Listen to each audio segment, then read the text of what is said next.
पोषण करताय, काय महत्वाच्या मागण्या काय तुमच्या प्रशासनाकडून काय आपल्याकडे? नमस्कार, मी तानाजी मार्कड, अध्यक्ष जय हनुमान बहुउद्देशीय संस्था. मी गेली 2-3 महिन्यापासून हर घर जल जिरुई गावामध्ये हर घर जल योजनेसाठी साधारण 4.5 आणि परत वाढीव 2.5 कोटी, साधारण 5 ते 6.5 कोटी रुपये ह्या गावामध्ये येण्याचं प्लॅनिंग झालं.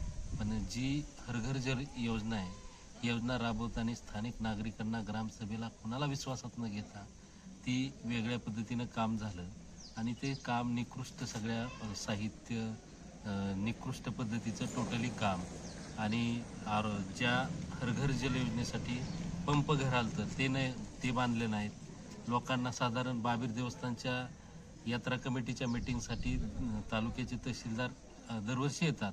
गेल्या 2 वर्षापासून आपले पाणी पुरवठ्याचे अधिकारी तिथं आल्यानंतर तहसीलदारांनी पाण्याचा विषय काढल्यानंतर 1 महिन्यात चालू होणार, 1 महिन्यात असं सलग 2 वर्ष झालं सांगतायत. अजूनही ती योजना कधीच कार्यान्वित झालेली नाही. आणि गावाला पाण्याच्या बाबतीत पहाटेपासून फिल्टर गाड्या फिरतायत. ह्या गावामध्ये राहणारा शोषित, उपेक्षित, दुर्लक्षित असा जो घटक आहे, त्या घटकांना आजची परिस्थिती पाहता, आर्थिक गुंजी परिस्थिती पाहता पाणी घेण्यासाठी फार मोठा संघर्ष करावा लागतोय. केंद्र सरकारचं म्हणजे साधारण हर घर जल योजना ही फार मोठी महत्त्वाकांक्षी योजना. या गावामध्ये, आपल्या शेजारी न्हावी गावामध्ये फार ताकदीनं चांगल्या पद्धतीची योजना, लोकांना पाणी सुरू झाले. आणि आपल्या गावाची परिस्थिती पाहिली तर आहे, ही योजना सुद्धा कार्यान्वित नाही. 8-8, 10-10 दिवस गावाला पाणी नाही. अशा वेगवेगळ्या परिस्थितीला, वेगवेगळ्या समस्यांना गाव सामोरे जाते. मी साधारण 10-15 दिवसापूर्वी या संदर्भात, आणि दुसरा विषय, आपले जनमाहिती अधिकारी तथा ग्रामसेवक यांना प्रोसिडिंग किंवा ग्रामसभा किंवा काय, ग्रामसभा तर गावामध्ये होतच नाही. दौंडी देऊन ग्रामसभा घेतली जाते, छोटेखानी कार्यक्रम, वाढदिवसाच्या मेसेज येतात ग्रुपवर, पण ग्रामसभेची साधी एक सूचना सुद्धा येत नाही. आणि ग्रामसभा छोट्या पद्धतीने घेतली जाते, लोकांना अंधारात ठेवून ग्रामसभा घेतली जाते, असा माझा स्पष्ट आरोप आहे. आणि नंतर तहकूब केलेली ग्रामसभा नसती, रेकॉर्डला घेतली जाते. लोकांना विश्वासात न घेता सगळी फिल्टर गावात 5-6 झाल्यात, ती एक कार्यान्वित नाही. शिंदे वस्तीहून साधारण ती 3-3, 4-4 गाड्या येतात, लाखो रुपयाचं पाणी गावात विकतात. गावाची आर्थिक परिस्थिती, सामान्य माणसाला लाखो रुपये, हजारो रुपये खर्च करावा लागतो.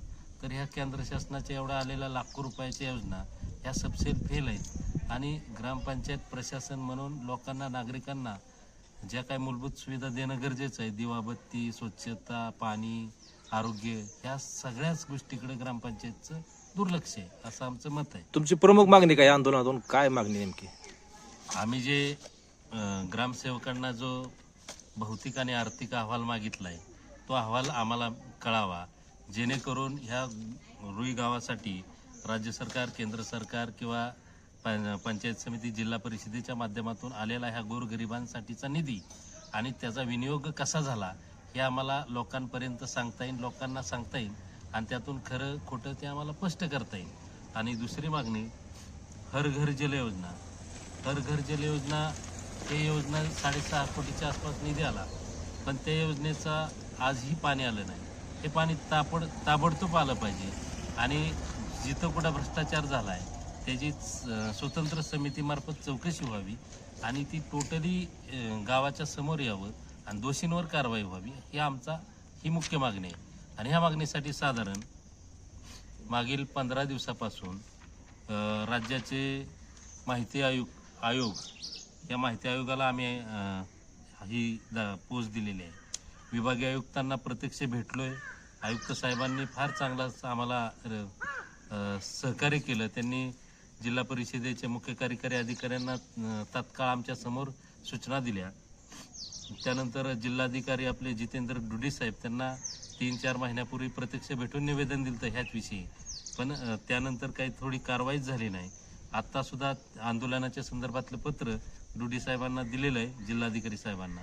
आणि आपले मुख्य कार्यकारी अधिकारी जिल्हा परिषदेचे गजानन पाटील साहेब, त्यांनाही ते पत्र दिलेलं आहे. आपले बारामती पोलीस उपविभागीय सुदर्शन राठोड साहेब त्यांच्या कार्यालयालाही पत्र दिलेलं आहे आणि आपल्या तहसीलदार जीवन बनसोडे साहेब त्यांना प्रत्यक्ष भेटून या घटनेचं गांभीर्य सांगितलेलं आहे आणि पत्र दिलेलं आहे. आणि जंक्शन वालचनगर पोलीस स्टेशनचे पोलीस निरीक्षक राजकुमार डुंगे साहेब यांच्याही कार्यालयाला पत्रव्यवहार केलेला आहे. आणि ह्या ग्रामपंचायतीचं व्यवस्थापन पाहणारे BDO म्हणजे गट विकास अधिकारी सचिन खोडे साहेब यांच्या कार्यालयाला 15 दिवसापूर्वीच अशा पद्धतीच्या या पत्राचा व्यवहार आम्ही केलेला आहे प्रत्यक्ष. हे सगळं करत असताना ह्या सगळ्या गोष्टी केलेल्या आहेत. ह्या गावातला शोषित उपेक्षित पिचलेला गोरगरीब माणूस ह्या व्यवस्थेला बोलू शकत नाही.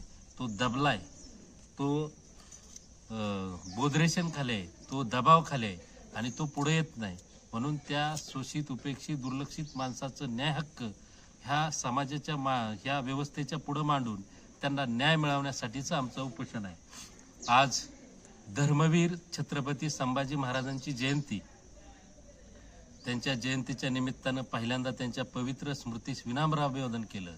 आणि छत्रपती संभाजी महाराजांनी ज्याप्रमाणे त्यांचा शरीराचा वेगवेगळा तुकडा केला तरी त्यांनी हिंदू धर्म कधी सोडला नाही आणि धर्मासाठी त्यांनी प्राण अर्पण केला.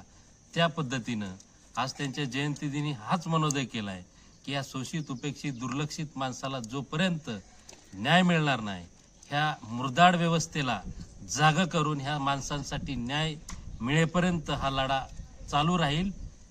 हा आमचा या ठिकाणी मनोदय आहे. आणि त्यासाठी आम्हाला वेगवेगळे सहकार्य, वेगवेगळे नागरिक फेसबुक किंवा व्हॉट्सअपच्या माध्यमातून जे काही आमच्या समोर येऊ शकत नाहीत अशा टोटली गावाचा पाठिंबा आहे. आणि ह्या जनमताचा पाठिंबा लक्षात घेऊन आगामी काळामध्ये ह्या शोषित उपेक्षित ह्या सर्वच नागरिकांसाठी चांगल्या पद्धतीचं काम आणि हा झालेला भ्रष्टाचार, झालेली व्यवस्था, ही दुबळी झालेली व्यवस्था चांगली करण्यासाठीचं काम आम्ही इथून पुढे करू अशा पद्धतीचं अभिवचन आपल्याला देतो. तुम्ही उपोषणाला बसलाय, या ठिकाणी ग्रामपंचायत कार्यालय बंद आहे, प्रशासनाकडून असं म्हणावं असे तुम्हाला काय प्रतिसाद मिळतोय का? ह्या ग्रामपंचायतचे ग्रामसेवक मी ज्यावेळेस विभागीय आयुक्त साहेबांना पत्र दिलं त्यावेळेस आयुक्त साहेबांनी सीओना पत्र पाठवलं. सीओनी BDOला नंतर त्यांना फोन आला, तर असं ग्रामसेवकांचं म्हणणं होतं. आणि त्यांनी फोन आल्यानंतर मला फोन केला, म्हणले माझं लग्न आहे, असं आहे तसं आहे, मी गडबडीत आहे. पण मी त्यांना उत्तर दिलं की तुमचं लग्न आता ह्या 15 महिन्यात आहे. मी साधारण तुम्हाला 11/12/2025ला पहिला अर्ज केला आणि अनेक वेळा ग्रामसभा झाल्यानंतर तुम्हाला साधी सिंपल प्रोसिडिंग प्रत मागत होतो. पण अनेक वर्ष त्या सहनशीलतेचा अंत तुम्ही पाहिला आणि प्रोसिडिंग प्रत सुद्धा दिली नाही. म्हणजे आमच्यासारख्या सामान्य कार्यकर्त्याला असं वाटतं की प्रोसिडिंग प्रत मिळत नाही म्हणजे त्यात नेमका काय काळाबाजार चालू आहे. आणि हा आम्ही नागरिक म्हणून ग्रामसभेचा सदस्य म्हणून आम्ही त्यांना बोललो, पण त्यांचा काही परत काही फोन आला नाही. त्यांचं लग्न झालं, 16वा झाला असेल तरी अजून त्यांचा काही फोन नाही. आणि ते अजून काय सकाळी मिस कॉल दिलाय, अजून त्यांचं काहीच प्रतिक्रिया नाही. हे आमचं मत आहे.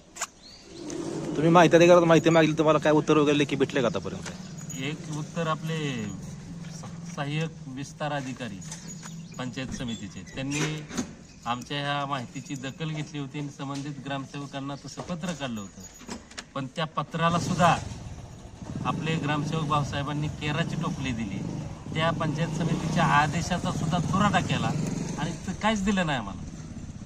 आता इथून पुढे तुमची भूमिका काय असणार आहे? जर तुम्हाला भूमिका अशी असणार आहे, ह्या शोषित उपेक्षित दुर्लक्षित माणसाच्या न्याय हक्कासाठी प्राणपणाने लढायचं.